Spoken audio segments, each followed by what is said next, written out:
Tracking a series of storms, especially as we start to head into a very busy travel period. 3 days and counting to Christmas Eve. After that, we get right into Christmas, Kwanzaa, New Year's Eve, New Year's Day, and it's going to look pretty good heading into Christmas. It's next week that we start to see a series of storms ramping up for our New Year's Eve and New Year's Day. Today, the first day of winter. This is going to be one of the days that we see the least amount of daylight when the sun's direct rays hit on the Tropic of Capricorn. We get 9 hours and 28 minutes of daylight here in Sacramento. By the time we get to the summer solstice, we're up to almost 15 hours of daylight. So this is one of those time periods where it's just kind of dreary. We don't have a lot of access to sun. Our sunset today was at 4:48 by January 6th. We're at 5 o'clock March 2nd at 6, and by March 12th, right around that time that we have the time change, we're after 7 o'clock. Our winter solstice began at 1:48 this afternoon. What's next? We talked about more daylight, also average higher rainfall for the valley. In December, we usually average 3.43 inches of rain. By January, we're going to peak at just over 3.5 inches of rain, close to that for February, and then it really falls off after that. Now, one caveat on this is that last year we started off with epic storms. In fact, if you remember last year, we couldn't even travel up into the Sierra. All that holiday travel was impacted. People were stuck. And then January, February, and March, some of the 3 driest months on record, digging us deeper into drought. Well, we're going to start to change that storm track again. We've been in a dry pattern, but now the storm track is going to move south. That's going to bring rain and snow back into the forecast, and we'll be tracking the travel impacts. Also, the warmer weather. We've been stuck in this foggy, gloomy pattern with our average high at 55 degrees. We haven't even seen that, even close to that. Sunday, we only had a high of 42 degrees. Monday, 45, 53 on Tuesday, and Wednesday, a high of 44 degrees. So you can see across the board here, December has been very chilly with 15 days below average for those highs. We only had one normal day at 56 degrees on the 16th, and above average was slim pickings there. It was earlier this month. We only had 5 days so far this month. So that's going to put us about 2.5 to almost 3 degrees below average, with the lowest max temperature on Sunday at 42 degrees. The lowest minimum temperature for that overnight low was the day before on December 17th at 29 degrees. A chilly, chilly December. And that's meant higher heating bills for us, damaged plants, also problems sheltering unhoused folks that are outdoors, and our pets as well. Even some wildlife that's out there struggling to survive in these cold temperatures, and outdoor activities have been impacted as well. So our temperature trend is going to go up. These are some of the last few days that we'll see the really cold temperatures with that average low at 38 degrees. We're going to jump up above that.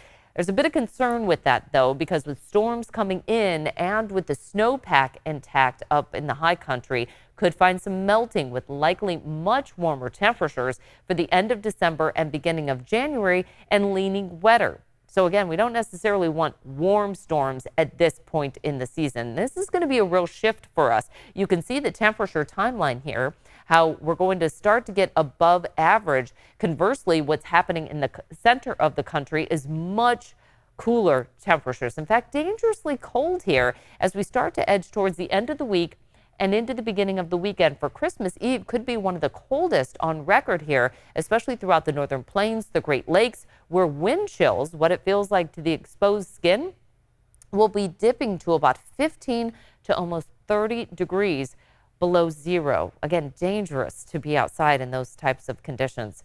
Over on the West Coast for Sacramento, could be one of the warmest Christmases on record. We're going to come in right around 62 degrees, which will certainly be putting us in the top 5. It is somewhat dependent on the fog, though, for Christmas Day.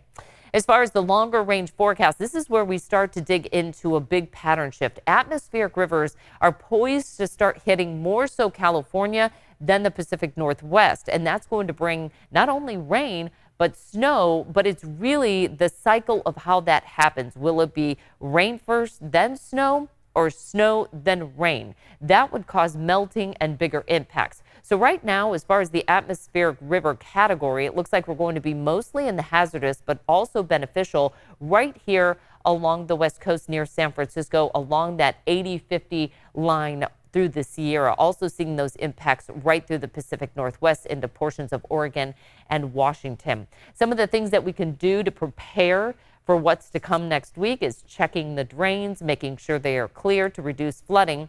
With our travel conditions, carrying chains and an emergency kit. Also check tire pressure and tread to make sure that we have the best possible traction for the roadways with rain and also snow. Also, for planning purposes, might want to reconsider outdoor activities, especially for the high country, with travel being an issue next week. Rain, well, we're looking at that to be in the moderate to high category, as well as snow. Wind will be a factor coming in next week. Travel likely in the high impact category, and flooding, that'll mostly be low-lying flooding. I do want to make sure that I be very clear when I'm talking about flooding. We have plenty of capacity for any runoff that we're going to be getting in the Sierra. For our reservoirs, we're only at about 25 to 30% full. Again, plenty of capacity for our bigger water storage areas. That includes New Melones and Don Pedro, 25 to 50% full right now. It's going to be some of the low-lying areas. That's why I mentioned drains. Might want to clear those out, as well as creeks, streams, some of the rivers that could be impacted, perhaps the Russian River around Guerneville. We'll be keeping a close eye on that. Now, the beneficial side of this is going to be the rain that we still need. Numbers-wise, we look good across the state. I mean, 10 inches of rain so far for Eureka, but when you compare that to the average, we're sitting close to 2.5 inches behind there, over 4 inches behind in Redding. Ukiah, almost 4 inches behind, and now we're starting to see those deficits grow as well throughout portions of central California. So that'll be the beneficial side of the storm.